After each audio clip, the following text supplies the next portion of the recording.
Assalamualaikum and hi to all of you. Hope you're doing fine. I am Sazira Jafar, a lecturer from the Academy of Language Studies of UITM Sabah, and today I'm going to present the paper we have submitted representing my team members, the paper that we have submitted for IJASCON 2023 to be specific. So yeah, the paper that we have submitted titled A Study on ESL Students' Learning Styles and Memory Retention in Learning English Tenses. But before I start, let me just quickly introduce you to the lecturers who have worked hard to produce this paper. So we have Jenna Desiree Robert as the head researcher from the Academy of Language Studies or APB UITM Sabah, Rosalind Michael, researcher from or lecturer from College Pengajian Pengkomputeran Informatik and Media, also from UITM Sabah, Aris Henry Joseph, Lindia Polonius, and me myself, Sazira Jafar, all from APB or the Academy of Language Studies UITM Sabah. All right, let's get into it. So learning styles, memory retention, English tenses. So these are the three main variables that we used in our study. Now you might be wondering what piqued our interest to study these three variables. Well, as lecturers, we would like to know the strategies that we can use to help our students to learn the language better, right? But in order to do that, first of all, we need to know the learning preferences and the learning styles and strategies. So understanding different learning styles can aid in retaining information. So, when they retain the knowledge of English tenses, they'll be using different learning styles, as we know. And yeah, several strategies can be used to help students remember what they have learned. And when we talk about learning styles, we refer to the VARK learning styles model by Fleming and Mills 1990, which identifies four primary learning styles, which includes visual, oral, read-or-write, and kinesthetic. And when it comes to memory retention, different strategies can be used for each learning style. So how do these students integrate their learning style in retaining the knowledge of learning the 12 English tenses? Okay, so tense aspect plays a prominent role in language training materials for English as a second language or ESL teaching and learning. Because of course, in order to excel the language itself or learn the language itself, we need to know the structure. So in this case, tenses are the structure in learning the language better. Yeah, several strategies can be used to help students remember what they have learned. And when we talk about learning styles, we refer to the VARK learning styles model by Fleming and Mills 1990, which identifies four primary learning styles, which includes visual, oral, read-or-write, and kinesthetic. And when it comes to memory retention, different strategies can be used for each learning style. So how do these students integrate their learning style in retaining the knowledge of learning the 12 English tenses? Okay, so tense aspect plays a prominent role in language training materials for English as a second language or ESL teaching and learning. Because of course, in order to excel the language itself or learn the language itself, we need to know the structure. So in this case, tenses are the structure in learning the language better. So, but based on our observation in the classroom, it has been noted that a significant number of students demonstrate limited proficiency in effectively employing all 12 tenses in the during classroom's tasks or activities. And yeah, the most typical explanation is just that they just forget the law of all tenses and how to use the tenses basically. Now this align with what has been introduced by Ebbinghaus, the theory of memory retention, where basically when you're not using what you have learned, it will be replaced with new information, and thus you will forget what you have learned.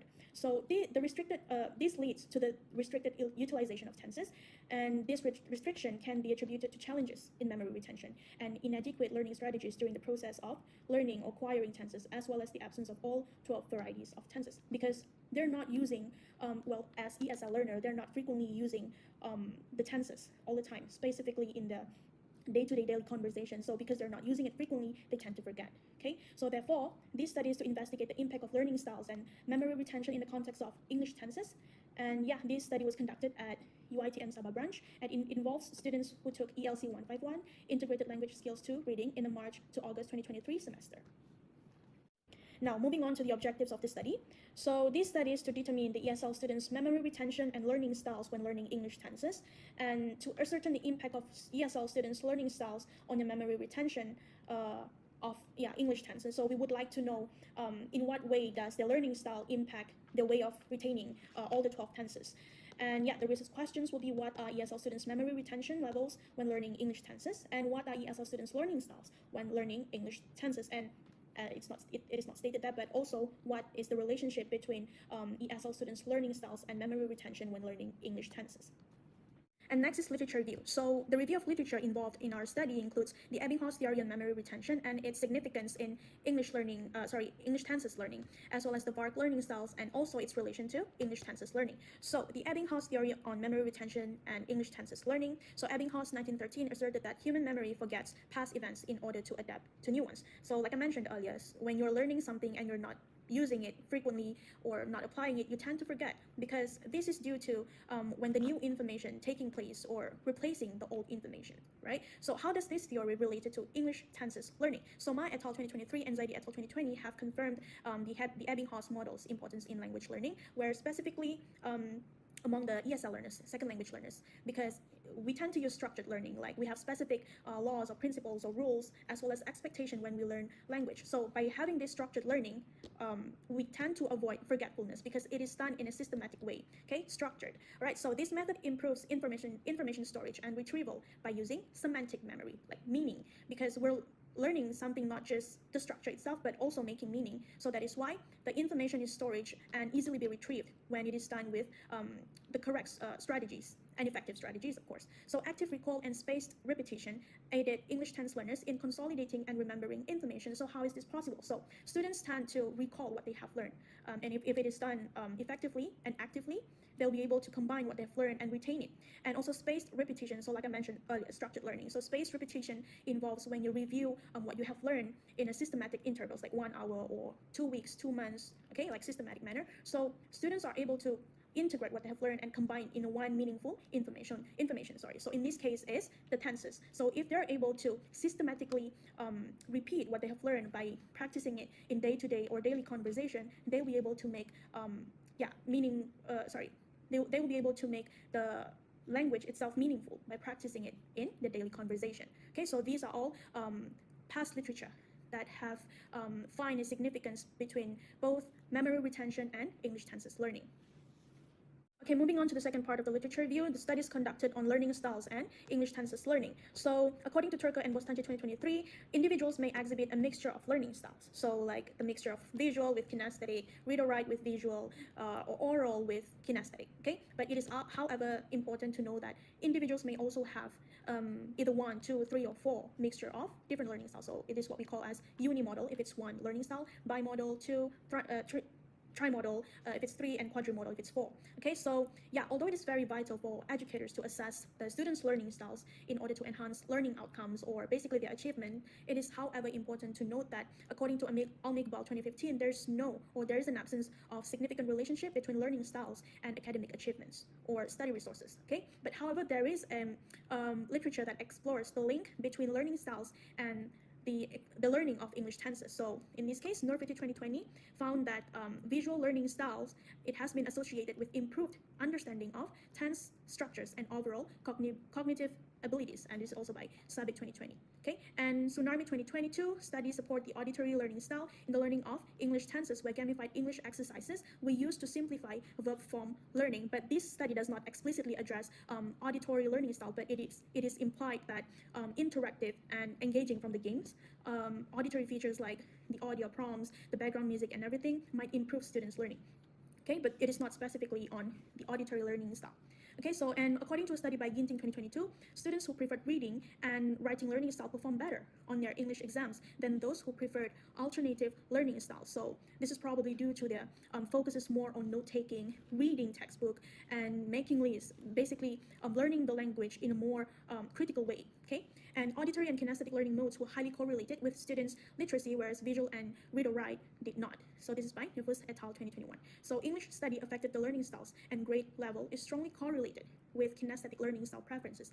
And this is by Darakshan and Shaki 2018. So although there are some study conducted found a significant relationship between one specific learning style and English tenses learning, it is however very important to note that there's no relationship between learning styles and the students' overall achievement, or in enhancing their learning outcomes, right? Okay.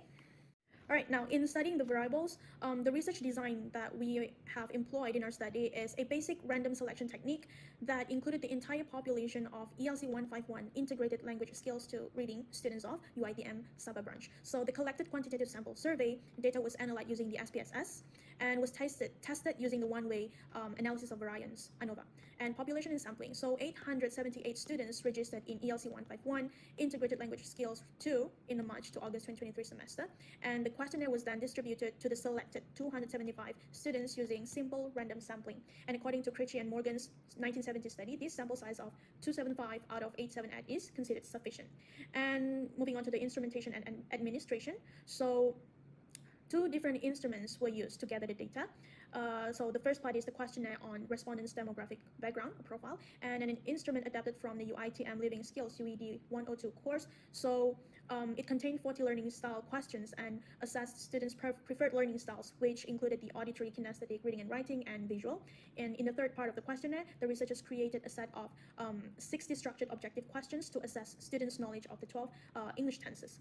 And yeah, this survey received a total of only 275 responses. And okay, and the two instruments were tested for content and construct validity by education experts from the research ethics committees of UITM Sabah and UITM Shah Alam.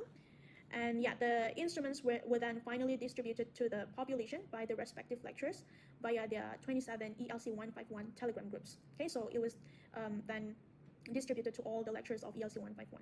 So this survey received a total of only 275 responses. The data were analyzed using the SPSS, and the analysis revealed that the data were approximately normally distributed with a skewness coefficient between -1 and 1.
Hi, I'm Lindy. I'll be presenting this section.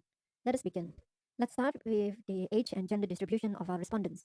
An overwhelming 85.8% of the respondents were 19 years old, with 68.4% of the respondents identified as female. Moving on to the discussion of respondents across different faculties, we found some interesting insights. Out of the 7 faculties, the Faculty of Accountancy had the highest representation at 22.6%, closely followed by the Faculty of Business Management at 21.6%. On the other hand, the Faculty of Applied Science had the lowest percentage with only 8.9% of the respondents. Let's now take a look at the semester and course distribution of our respondents. It appears that the majority of our respondents were from semester 2. Additionally, the course ELC1512A6 attracted the highest number of respondents, signifying its popularity within our surveyed group. Now, I'll be sharing the findings from our study, specifically focusing on Table 2, which presents the results of a 40-question instrument taken from Part C that help us identify the learning styles of 190 respondents. Let us begin with Table 2, which provides a comprehensive view of the respondents' learning styles. As we can see from the table, the majority of our 190 respondents, a significant 65.3%, indicated a preference for learning through visuals. This suggests that a substantial portion of our surveyed group prefers to learn through visual aids such as charts, graphs, and images. On the other hand, we observed that the least preferred learning style among our respondents was kinesthetic, with only 5.8% of the individuals indicating this as their preferred way of learning. Kinesthetic learners typically prefer a hands on experiential approach to learning. Thus, our study's findings from Table 2 revealed that a majority of the 190 respondents prefer a visual learning style, while the kinesthetic learning style is the least preferred among our surveyed group. The focus of our study was also to gauge the memory retention capabilities of English as a second language students. We utilized a 60 tenses quiz instrument to measure their performance in this regard. The results of our study indicated that, on average, students demonstrated satisfactory memory retention of English tenses, achieving a score of 21 marks out of 60. In essence, this means that out of the 60 sentences presented to them, students correctly identified the tenses in only 21 instances. When we examined the distribution of scores, we found that 75% of the students scored less than 3 marks, indicating a challenge in memory retention. However, 25% of the students managed to score above 3 marks. Remarkably, the range of scores was quite wide, with the lowest being a mere 2 out of 60, signifying very poor memory retention, and the highest being an impressive 56 out of 60, indicating excellent memory retention. In our study, we classified memory retention into categories: poor, satisfactory, good, very good, and excellent. Students who correctly identified tenses for at least 51 sentences were categorized as having excellent memory retention.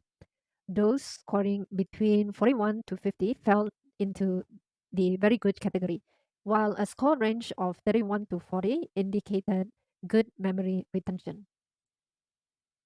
We also explored the relationship between memory retention and learning styles. Visual and auditory learners exhibited an average of 21 sentences with satisfactory memory retention. In contrast, reading and writing learners, as well as kinesthetic learners, displayed satisfactory memory retention for 22 sentences and poor memory retention for 14 sentences, respectively. To determine whether there was a significant difference in memory retention among the four learning styles, we conducted an analysis of variance. This statistical test helps us understand if the differences observed are statistically significant. The result of our analysis of variance revealed that there was no significant difference in memory retention of English tenses among the students with different learning styles. The p-value obtained was 0.395, which was higher than the significance level of 5%. Consequently, we can conclude that students' learning styles did not have a substantial impact on their memory retention of English tenses. Thus, our study provides valuable insights into the memory retention of ESL students, and it suggests that regardless of their learning styles, there was no significant difference in their ability to retain English tenses. This highlights the importance of tailored teaching methods to enhance memory retention for all students.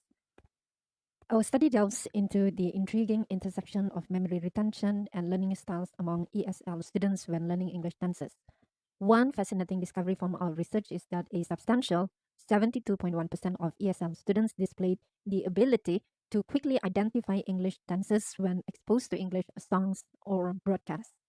This suggests that students' attention spans and cognitive processing abilities are heightened when they are immersed in catchy rhythms and melodies, as found in a study led by Gargish in 2020. Moving on, we found that 70.5% of students could rapidly identify English tenses while reading English books. This underscores the crucial link between reading ability and the capacity to recognize English tenses. These findings aligns with the research conducted by Zhang and colleagues in 2023, which established a significant correlation between grammatical knowledge and reading skills. Our study also shed light on the implication of memory retention. An alarming 59.5% of students displayed poor memory retention of English tenses, which in turn affects their performance in quizzes, as highlighted by Pilado and his team in their 2020 research. This research reinforces the connection between memory retention and academic achievement, emphasizing the pivotal role memory plays in a student's academic performance. Examining the diverse learning